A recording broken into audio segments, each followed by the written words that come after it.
কি হয়েছে ভাই? চেনের সমস্যা? ধাক্কা দিতে হবে? সামনে গ্যারেজ? ওই হাউস বিল্ডিং পাবেন, হাউস বিল্ডিং। দৌড়েন, ধাক্কা দেই।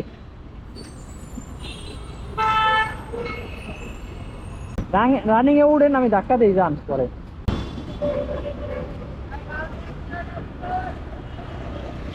একটু রানিং করেন, একটু রানিং করেন।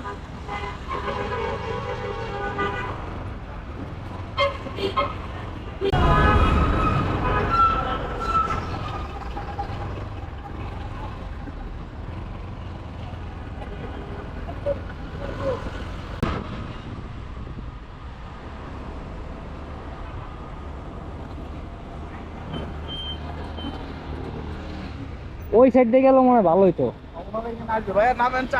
না ভাই, আমি ওই সাইড দিয়ে উপরে উঠবো।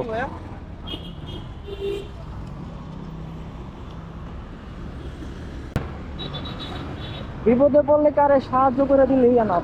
আপনারা সবাই সাহায্য করবেন, কারণ আপনিও একদিন এরকমের বিপদে পড়তে পারেন বাইকারদের জন্য। তো পায়ের চিন্তা না করে হেল্পিং লেগ হিসেবে এটা ব্যবহার করি। Helping leg. আমি এখন এদিকে যাবো, ফ্লাইওভার উঠবো। তবে একটা জিনিস কি, একটু পায়ে পেশার পরে এইভাবে ধাক্কা যারা দিচ্ছেন তারা বুঝবেন যে আমি কিসের কথা বলতেছি। এগুলো দেখলে ভয়ই লাগে আমার। তো গাড়িটার এই যে নিচে সাইডা দিচ্ছি, আমি ওদিকে সাইডাতে এদিক দিয়ে ঘুরে আসলাম। আপনাদের সামনেও যদি এরকম কেউ বাইক ঠেলতে দেখেন, কাউরে তেল দিয়ে পারেন বা ঠেলে পারেন বা যে কোনোভাবে সাহায্য করবেন। কারণ আজকে দেখতেছেন অন্যরা একজন আপনার সামনে এভাবে বাইক ঠেলতেছে, কষ্ট করতেছে। হয়তো অনেকে মনে করবে এই অল্প একটু দূরে গেলেই পাবে, আসলে অল্প একটু দূরে গেলে পাওয়া যায় না, গ্যারেজ পাওয়া যায় না। তো আপনার ট্রাই করবেন তো সাহায্য করার জন্য, কারণ কালকে আপনিও এরকমের বিপদে পড়তে পারেন, আল্লাহ না করুক। তো সবসময়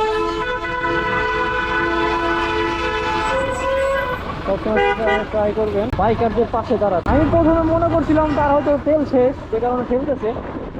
কিন্তু আমার পিছনের সিটের নিচে একটা বোতল আছে, যে কারণে আমি সাহস করে গেছি যে এক বোতল তেল দিব তারে। এখন দেখি না, তার সমস্যা হচ্ছে চেনে। যদিও ঠেলতে পারতেছে, তো আমি ভাবলাম তো ঠেলা আমি দিয়ে দিই পিছন থেকে। সেই সুবাদে আমি একটু হেল্প করলাম। তো সবাই হেল্প করবেন, ভালো থাকবেন, সুস্থ থাকবেন এবং ওয়াক উইথ যে সপ্তাহে